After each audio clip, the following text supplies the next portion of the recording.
अध्यक्ष जी, अभय दुबे जी, हमारे तमाम साथी, राजेश राठौड़ जी, बासी जी, ज्योति कुमार सिंह जी, अगर किसी का नाम रह गया तो माफ कर दीजिए। बिहार जनक है सत्याग्रहों का, क्रांतियों का। आज 74 साल हो गए शहीद भगत सिंह, सुखदेव और राजगुरु की फांसी को 23 मार्च।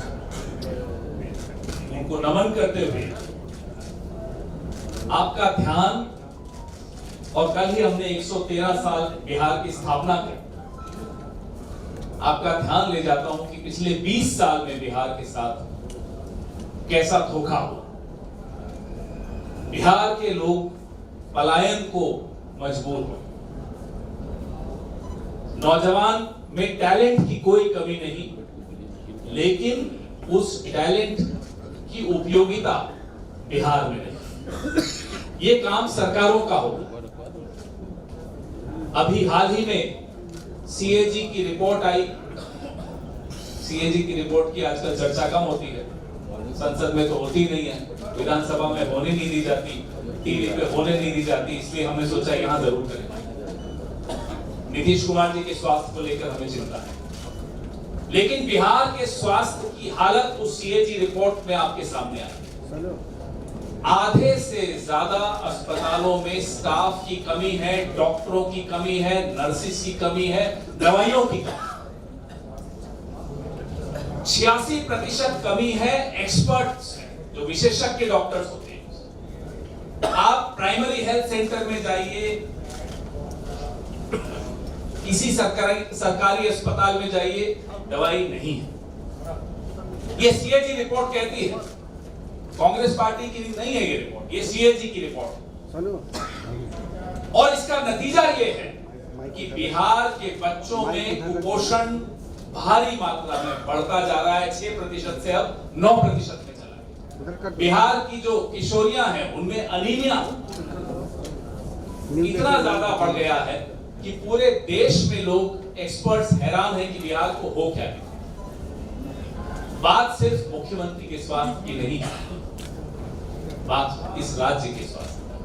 अभी कृष्णा जी आपको कहते हैं इलाज की बात कर रहे हैं, कैसे तेलंगाना में इलाज।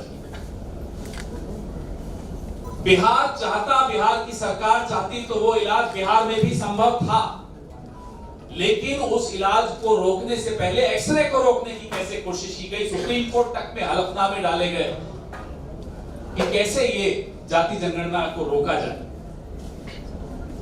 जाति जनगणना हुई, लेकिन उसके बाद सब कुछ रुक गया।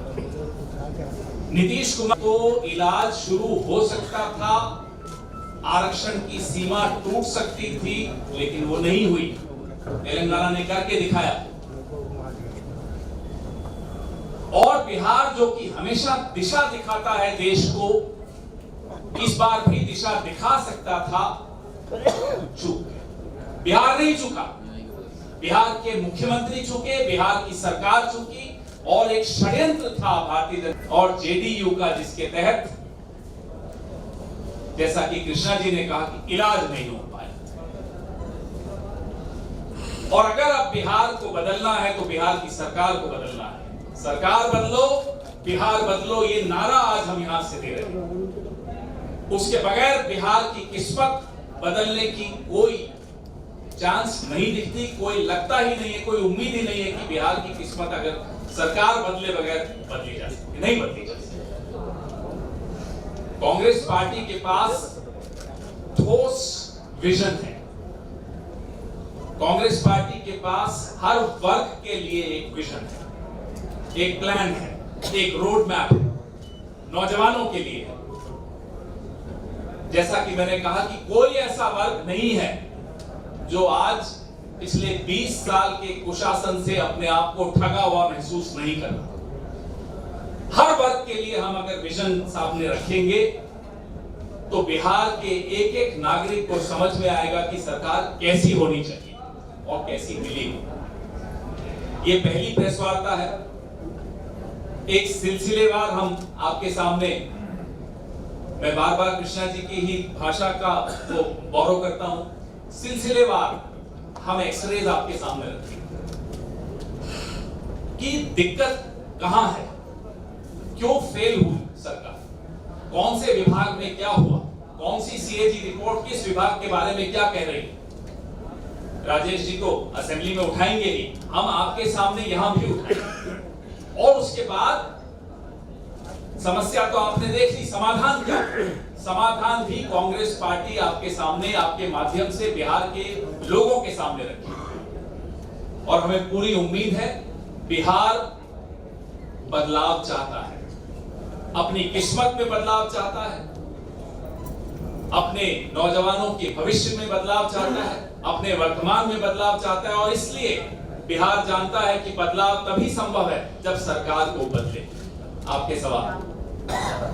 पवन खेड़ा साहब, आपने कहा कि 1990 के पहले का जो कांग्रेस था उस स्थिति में हम पार्टी को लाना चाहते हैं बिहार में।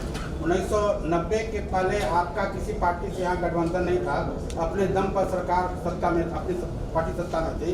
तो क्या ये माना जाए कि जो विधानसभा चुनाव होगा 2025 में, लास्ट में अक्टूबर नवंबर में, तो आप किसी पार्टी से गठबंधन नहीं करेंगे?